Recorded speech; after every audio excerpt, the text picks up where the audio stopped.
I'd like to begin by giving a quick reminder of what the French world is. I know most of the people in this room already know, but I'll just go over that quickly. I'd like to give a timeline, as I've been able to figure it out, of how the gospel has spread over the past 70 years in the French-speaking world. I'll go back and recap some of the various ways that the gospel has been introduced to various countries, summarize the progress, both numerical and otherwise, that has been made, and then point out just a few, in a general way, some of the challenges that are still before us. When we talk about the French world, obviously French-speaking Europe would be the part of the French world that's the most familiar to most Americans. And it's also where most of our missionary force has served as far as the Churches of Christ are concerned. A lot of people don't realize that the French-speaking world overlaps with a lot of the Muslim world. I think there's 10 countries here that are 90% Muslim or more, and they are countries that where French is an official language, and French is used to a varying degree in these countries, but it's definitely going to be used more than English is in any of them, and so French is definitely a tool that we can use as far as reaching them. There are these islands in the Indian Ocean that are a part of the French-speaking world. In the Pacific, you have French Polynesia, which includes Tahiti, Wallis and Futuna, which are not on this map, but those are also part of Polynesia. And then you have Vanuatu and New Caledonia, which are Melanesian populations, also part of the French-speaking world. Vanuatu is a kind of an unusual situation. It was a colony that was administered jointly by the French and the British. And so you have one village, the school is taught in French, and a neighboring village, it's taught in English, and it's like that throughout the islands, just very mixed. It was called the New Hebrides at that time, but they're now independent. In the Americas, of course, there are some French-speaking regions from Canada down to the Caribbean, Haiti and Quebec being the most populous. Coming back to Africa, all of these are countries that are French-speaking, and even though there's Muslim presence in most of them, they're not the majority of the population in these places. In case you're more impressed by a list rather than a series of maps, any way you look at it, the task is immense, and the French world, the extent of it is certainly impressive. And if you add the population of all these places together, and I have to admit I've left off former Indochina, but there are still some vestiges of French influence there, as was mentioned last night. But if you add up the population of these countries, it comes to 609 million people, well over 500 million. And not all of these people speak French, but a large percentage of them do, to a certain extent. And French is definitely the tool. And you probably noticed we need to give particular attention to French-speaking Africa. All of those countries in orange are part of French-speaking Africa. That's 23 countries, 340 million. When I was in college, I saw a display by Brother Carl Robinson. It's one of the reasons why I chose to begin working in French Africa. On his display, it showed basically these same countries in lime green, I think, but at that time, the subtitle said 140 million. This is how much the population of this part of the French-speaking world has grown in just the past 35 years. The work of the Churches of Christ, we learned some last night from Bill, and I was glad that he covered some work that was done as far as restoring New Testament Christianity before our time. But what I'm going to focus on is really beginning with the post-World War II mission efforts. As I understand, the first missionaries to go and work in French Europe were Brother S.F. Timmerman and Brother J. Lee Roberts, who both went to Belgium and began the church in Verviers, and the church spread from there to other places in Belgium and the north of France. Brother Maurice Hall, and I'm afraid I left off Brother Melvin Anderson's name. They began work in Paris in 1949. In Switzerland, Jean Arnold, Al Waller, and Stanley Shipp, as I understand, began the first congregation there in Lausanne. And then that same year, Brother Timmerman moved to Montreal to begin work among French speakers there, and Brother Aiken, along that same period, moved to Quebec City and began mission work in that area. From the late 40s until the end of the 60s, many congregations were begun. Other churches were begun in Brussels, Charleroi, Liège, Marchienne d'Auchery, Namur, Ostende, Sainte-Cécile, all in Belgium, Lille, Paris, Moulin-Vert, Reims, Toulouse, Orléans, Châteauroux, Chaumont, Écaillon, Aluche, Nancy, Tourcoing, and Lambersart. These all in France. All these congregations were in existence by the late 60s. A lot of work was done that some of those of us who were younger not really aware of, but a lot of effort went into spreading the gospel. During those years, those first 20 or 30 years, a number of tools were developed for the French work. Tracts were written and printed, and I can say that the early missionaries recognized the power of the printed page. And just a few months ago, I was asked to speak to a congregation about the power of the printed page, and there is definitely still power in it. We talk about the internet and so forth, but there is still an awful lot that can be done using printed materials. Not just tracts, but there were also some periodicals. Brother Don Dougherty edited Vie et Vérité for, I think you said 20 years, something like that, about monthly, I believe. And then Brother Andrzejewski also began a periodical called L'Évangile et les Hommes. Hilton Terry edited a periodical for a certain period back in the 50s or 60s. I have a few copies, but a lot of good material was developed. I was surprised to learn how early the Jewel Miller film strips were translated into French and used as a tool in evangelism. During the years that I spent working in Côte d'Ivoire and Burkina Faso and other places, we used those same Jewel Miller film strips and preached to villages, just did open-air preaching using these film strips. We used the pictures and then provided our own commentary, but certainly a valuable tool that was developed early on. Conferences or gospel meetings, lectureships, and so forth were a common thing in the work in those years. Preaching I think it was primarily on shortwave radio. Brother Timmerman was the first to preach the gospel in French via radio. Brother Andrzejewski had a program for many years on, I think it was Radio Luxembourg. And Jacques Marchal I came along a little bit later, but also had a very effective radio ministry for many years. So we can continue looking at that same first 30 years of the work. In the early 60s, I did not realize this, but the work moved into French Cameroon. The church was begun in the English-speaking part of Cameroon because of the Biafran War, basically, I guess, in Nigeria. And some of the missionaries moved from Nigeria into that part of Cameroon. And an English-speaking Cameroonian, I guess, was in Yaoundé. There was a French speaker who was converted, but it was through the influence of an English-speaking Cameroonian Christian. And later, Don Hinesley went down to Cameroon and worked for a certain period. Also, the Haitian work began actually during the 1960s. It took me a little bit of research to find out how and where that was begun.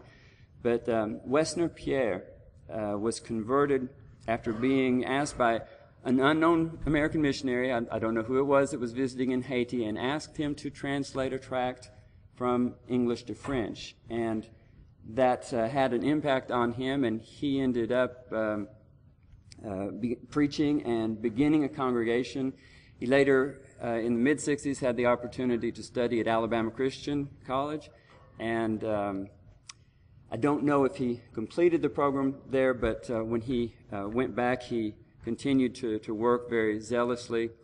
And by 1969, World Radio had him as a speaker for a radio program heard throughout Haiti. In recent years, if you know the name Wesner Pierre, if you're familiar with him, there have been some doctrinal problems that have come along, but I felt it was important to mention him because definitely through his ministry, things were launched in what has become the most productive in terms of conversions, the most productive mission field in the French-speaking world. And many of the strong leaders of the church in the churches of Christ today in Haiti were actually led to the truth through Brother Wesner Pierre. And so again, that began during that same period. During the 1970s to 1990, there were a number of new workers who came to Europe and began works in various cities: Geneva, Lyon, Mons, Dijon. Dijon, I don't suppose it was Americans that began that. I think there were French brethren. Grenoble, Montpellier, Nantes, Toulouse, and Marseille. And of course, you recognize many of these faces, particularly the priest and the nun who were involved in the work quite early on. I think some of you are not too familiar with that particular thing. In the 70s and 80s, also saw concentrated work to begin in French-speaking countries outside of Europe, in addition to Haiti and Cameroon. In 1970, the Dupont family went to Mauritius and began work there. Carl Robinson and Bonnie Tyree and their co-workers established the church in Ivory Coast. And Paul Bedema, I think that's when he moved to Togo. I think there had been some efforts before that, but he was probably the one that really got the congregation off the ground there, and in the midst of a lot of difficulty, because the church in Togo was not legally allowed to meet, and he had a lot of trials and difficulties and persevered. Before his death on January 1st, 1987, Don Dougherty made this summary of the status of the French-speaking churches at that time: 9 congregations in France, 6 in Belgium, 2 in Switzerland, 10 in Cameroon, 15 in Côte d'Ivoire, 4 in Quebec, 1 in Mauritius, and then he said that there were 5,000 members in Haiti. Haiti's always been a special case, difficult to evaluate, but I saw records from 1984 from the Donaldson Church of Christ. It's in Nashville, and they were supporting the work of Wesner Pierre at that time. They said there were 15,000 members of the church in Haiti already in 1984, and about 35 congregations. During the mid to the late 80s, also saw the beginnings of work in Benin. George, what year did you go to Benin? In 92. Okay, I've got that one. I've got you a little bit ahead of time, but not that far off. Also in Guadeloupe, Max Lanois, who was converted in Lyon, moved to Guadeloupe, and the church was begun there. A brother named Sam Guama and missionary Bob Prater began the work in Burkina Faso, and the Touré family from Ivory Coast converted in France, ended up in Senegal, and began worshiping there. In the 90s, then, the church was established in Benin and also in Kinshasa, Zaire, and that was through Jacques Marchal's radio ministry. Jacques was preaching on radio, I think it's Bata, Equatorial Guinea, and he had 3,000 Bible Correspondence Course students just in the city of Kinshasa as a result of that radio program. And he made a trip there in 1990 and spent a month working with a very devout group of radio listeners, and the church was established in Zaire, which is now, of course, the Democratic Republic of Congo. In Guinea, the work was established during that same time as a result of Christians from Liberia and Sierra Leone fleeing the civil wars in their home countries, and finding there was no church in Guinea, they began evangelizing, and many churches were established. In Gabon, the church was established there by Ghanaian and Nigerian Christians who went to Gabon to work in the oil industry.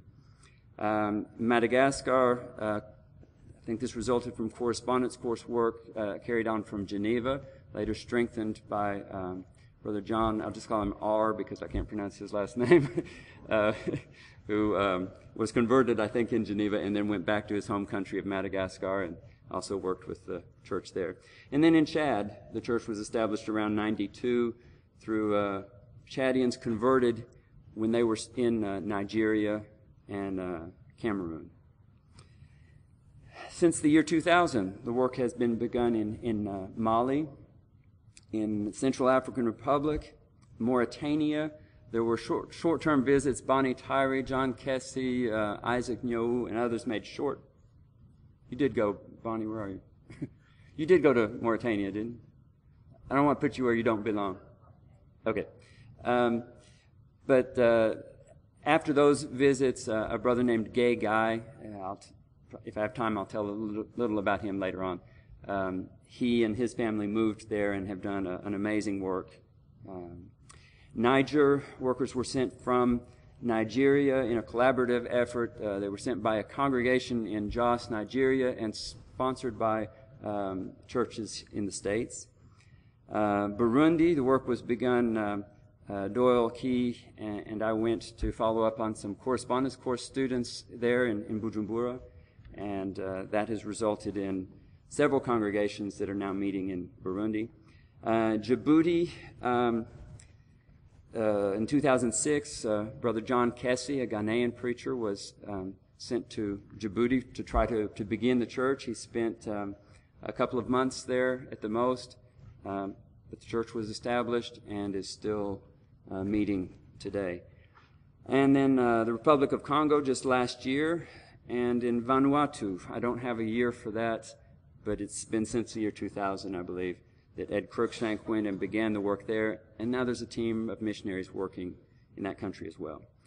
So I'd like to look back at the same period, but look at just focus on some of the different ways in which the church was established in these places. Pioneer missionaries who left their homes and their country to begin work from scratch in a place where no church existed, and that is such a challenge. I've just put pictures of a few here. Brother S.F. Timmerman and his wife Maxine in Belgium, Brother Maurice and Sister Marie Hall in France. I want to talk a little bit about Carl and Frankie Robinson because I have more personal contact with them, even though I know Brother Maurice and I did know Brother Timmerman. But Brother Carl Robinson was the one who recruited me to work in French Africa. In around 1970, 71, Brother Robinson was traveling with Willie Cato to Nigeria to visit the work of African Christian schools there. And on the way there, they either flew over the city of Abidjan, Côte d'Ivoire, or they had landed or something. But in the course of that, Brother Robinson asked Willie Cato, now, how many congregations do we have here? Because, of course, there were many churches in Nigeria by that time. And Brother Cato said, well, to my knowledge, there are no New Testament Christians in Ivory Coast and no congregations. And Brother Robinson thought about it and said, if God wills, when we come back from this trip to Nigeria, I'm going to recruit someone to come and plant the church here in Ivory Coast. And if I can't find someone, I'll go myself. And he was not able to find someone who would go and lead, but he found some who would go if he would lead. And he was probably about my age at that time. He was in his 50s. And children were grown. And and he didn't speak French, but he and his wife took a crash course in French, and with four younger people, they moved to Abidjan and worked for 2 years and got the ball rolling, got the church established. And then for the rest of his life, Brother Robinson worked tirelessly trying to find others to carry on that work. He recruited me, and he was such an encourager and supporter for years. He never spoke very good French, but God used him, and because of that faith and that willingness to take on a challenge because it needed to be taken on. And there were others like that in other places as well. I think we really have to give some credit to, sometimes we think that mission work is just what American churches do, but where would the church be in French Africa today if it were not for some great preachers from Ghana? George Akpabli has done a fantastic work in Benin. John Kessie, anywhere the gospel needs to go, he's ready to go. He's in his 70s now, health is failing, but he's still chomping at the bit, wanting to go wherever he can to take the gospel to other places. He's helped begin the church in several places. Arnold Zah has just done a great work in Senegal. Bor Warlanyo served for 10 years in a very difficult field there in the Central African Republic. Willie Glay has made a big difference in the work in Togo. I'm sure there's many other Ghanaian Christians that have contributed in a great way to spreading the gospel in the French-speaking world. The gospel has spread because some of the early converts persevered and have had zeal and have remained faithful and held the church together, whether there were foreign missionaries there or not. Brother Jean-Marie Frérot and his wife Suzanne, I think, have definitely demonstrated that in Verviers. Silvio Salomon, I don't know him personally. We correspond by email, but my understanding is missionaries did not stay for very long in Mauritius. But with Brother Silvio's perseverance, the church is still there and still working, and we're grateful for them. The gospel has been spread by initiatives taken together by nationals and by American Christians and European Christians as well in a number of places. I'm thinking of schools of preaching and orphanages and well drilling efforts, relief efforts, mission trips or campaigns, all kinds of efforts that were planned together, that were carried out together by nationals in various places. Sometimes the gospel is spread as it should because people are converted in one place and life takes them somewhere else. Converted migrant workers returning home. That's how the work started in Ivory Coast. There was in Burkina Faso. There was a brother named Sam Michel, who wasn't a brother at that time, but he was working on a cocoa plantation in Ivory Coast. And that cocoa plantation, small one, happened to be owned by a member of the Lord's church. And through that contact, Michel was converted. And he said, if only my people back home knew this message, I'm sure that they would want to hear, that they would obey. And so he moved to Burkina Faso, and it's been very hard and difficult, but he has persevered, and the church is there. And it's there because Michel went after having discovered the gospel. Sometimes, Christians have left home because of for employment, as we've already mentioned with the case of Gabon, several other places, Guadeloupe as well. The gospel has been spread through radio. I've mentioned the case of Jacques Marchal and the work beginning in the Democratic Republic of Congo, just one example. In Senegal, there's a broadcast there that has resulted in Senegalese people being converted, where that was a big hurdle because all the members of the church up until that time had been Africans from other countries, but none from Senegal. And the radio program helped to break through that barrier. Literature, as we've already mentioned, has been an effective tool used in many places for spreading the gospel. And the internet today is definitely allows us to go places where we can't go openly as missionaries. We can go, we can find creative ways to get into countries, but sometimes we can't go if we say we're going as a missionary or an evangelist. But the internet still goes to those places, and we need to take advantage of it. Bible correspondence coursework has always been a big part of spreading the gospel in the French-speaking world. Jerry and Alta Davidson, Jerry founded the French version of World Bible School, École Mondiale de la Bible. I think it was 1970. I'm not no, a little bit later than that, but he had recruited a couple hundred Christians who spoke French and who could grade correspondence course lessons, and Ray Exum is now carrying on that work using the internet very heavily. I have to mention Evangeline. Have I spelled her name right, Jean? Evangeline is a widow living on a pension, gets up by 4 every morning, grading correspondence courses, answering questions from her students, preparing packets of tracts and cassette tapes and everything to send to them. And as you can see, she has more than 10,000 students that she has taught over the years. And I don't know anyone that is as zealous and as dedicated as she is. And I don't know many missionaries or preachers who have been responsible for as many people coming to know the truth and obey the truth. Entire congregations exist today because of this sister's unnoticed, quiet work there in her little apartment in Quebec City. Very, very admirable.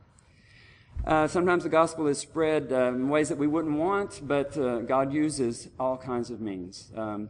The gospel is in Guinea today because of fighting that went on in Liberia and in Sierra Leone. I think the gospel went to Cameroon originally because of fighting in Nigeria. There are French-speaking groups in South Africa and Tanzania today because of civil wars in the Congo. Either people were already Christians and went as refugees somewhere and began preaching. And I remember a sister came to Ivory Coast. She said that she was at the trying to cross over into Ivory Coast, and the rebels caught her, and she said they stripped her naked and they were ready to kill her. And she said, "Only God saved me." I don't know how God intervened, but she said, "Only God saved me, and I know He saved me for a purpose." So here in Ivory Coast, God's church is not here, and I have to work with every ounce of energy that I have because God saved me for a purpose that day. And so many others like her that God has used in a wonderful way to spread the gospel. After my family's years in Ivory Coast from 1987 to 2003, I began working with Gerald Rowden in the production of literature for the churches. And in order to facilitate getting materials to all those who needed it, I began compiling and keeping up a directory of French-speaking churches around the world. I was looking for it when I was preparing this lesson. I haven't found the very first directory that I prepared around 2004. But by 2005, I was able to identify 297 congregations in 31 countries. And I would guess that in addition to those, there were about another 150 congregations in Haiti that I did not have names for, but from what I was told, there would probably be at least that many. 6 years later, in 2011, that number of congregations had climbed to 418. By then, I had identified 224 congregations in Haiti by name. So that was a total of 641 congregations in 35 countries. And this year, I haven't quite finished updating the list, but we're now at 742 congregations in the French-speaking world in, again, 35 countries. That includes over 40 congregations in places where the vast majority of the population is Muslim. And I would have never expected that years ago. Some of these congregations are maybe as few as 3 or 4 members. Some of them have over 400 members. I have no idea overall how many members of the church there are in the French-speaking world. I don't have statistics for that, but there's enough here to definitely be encouraged. Very, very encouraged by what God has done. Real quickly, I know I'm used up my time, but I need to finish as quickly as I can. I want to give some progress of other kinds. A lot of literature has been developed, various tools, but literature, we have 80 books, 95 booklets, 180 tracts, 85 past issues of Chemin de Vérité, 25 different series of Bible correspondence course lessons, 107 issues of Vérité pour aujourd'hui, or Truth for Today in French. It's nearly 600 French publications that you can use in your work. Just contact me. Just go online to our website, éditionceb.com, and write me and ask for the materials that you would like for the work that you're doing. There's some samples on the table over here. I hope you'll just take a chance to look at them. And I also noticed on this end of the table that there are a number of things that we developed just this year for Muslims, for reaching Muslims with the gospel. And whether you're in Europe or Africa, there are a lot of people that we need to share the gospel with who are for Muslims. Other tools that have been developed, internet sites. Several congregations have very good internet sites for teaching the gospel. Lausanne was one of the first that I knew of. Deodat has a great site. Strasbourg, the churches in Mali and others have created websites for evangelism. And we have radio broadcasts. I mentioned Brother Andrzejewski, Brother Marshall. I have radio programs going in about 20 locations, mainly in Africa and Haiti.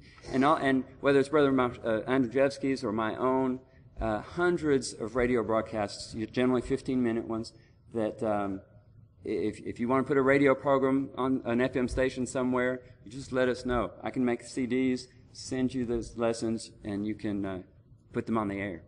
I have about 201 lessons of Brother Andrzejewski, between 300 and 400 of my own.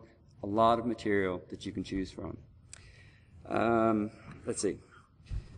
Other tools have been developed. The Jewel Miller film strips is no longer a film strip, thanks to Daniel Frérot, who's put it in a DVD format. Also, it can be used as a PowerPoint.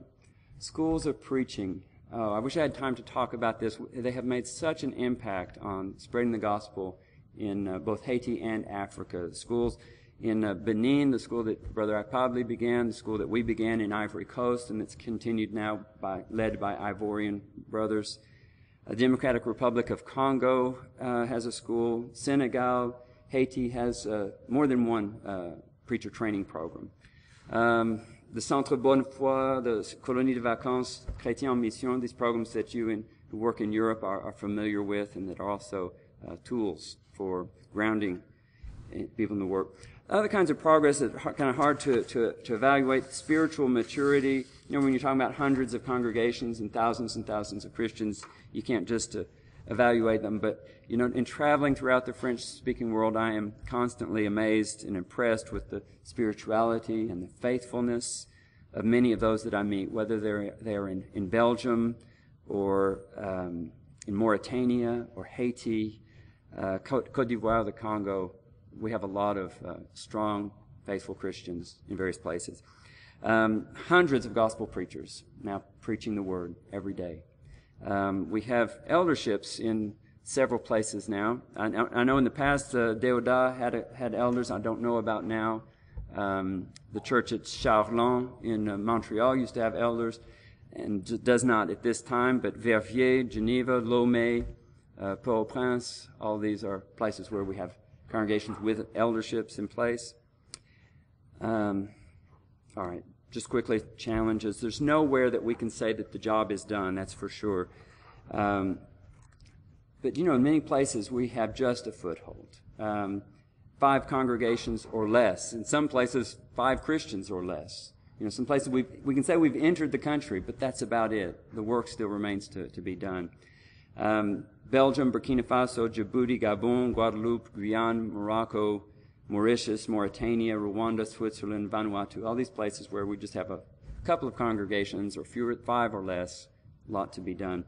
And then other places where the church has not even been established at all. Algeria, Tunisia are the 2 largest in terms of population. we know the challenge is definitely the secular mindset and general spread of unbelief in Europe and in America. It's not so much that we are not allowed to spread our message, but right now there's not a lot of interest in the population as a whole.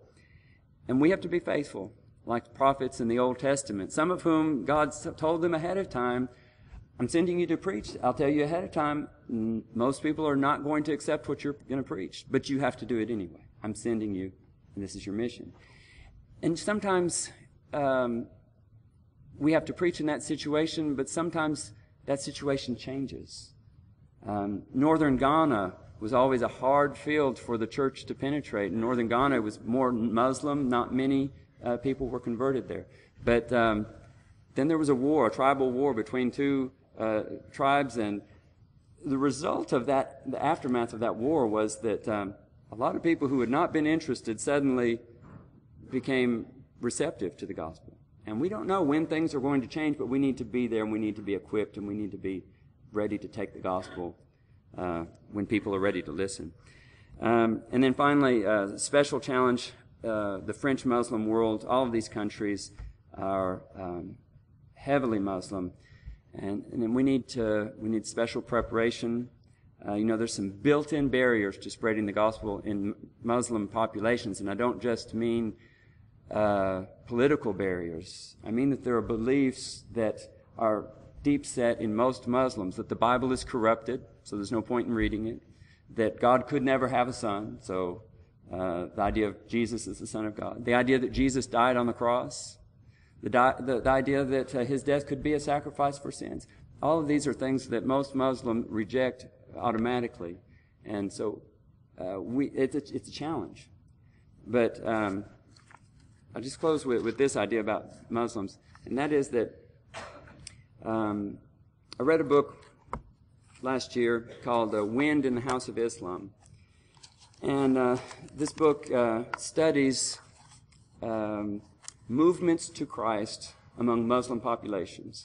And they define a movement to Christ as at least 1,000 baptisms in a particular population group, or at least 100 churches worshiping. They can be very small, but at least 100 different congregations worshiping.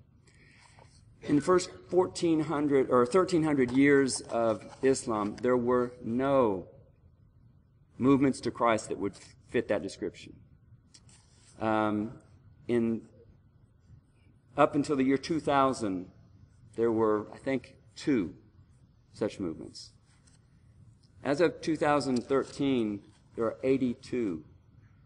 And they are in every room of the House of Islam, as they say. There's the Muslim world divided into 9 different regions. Every one of those regions has movements to some form of Christianity that are going on right now. Something's changing.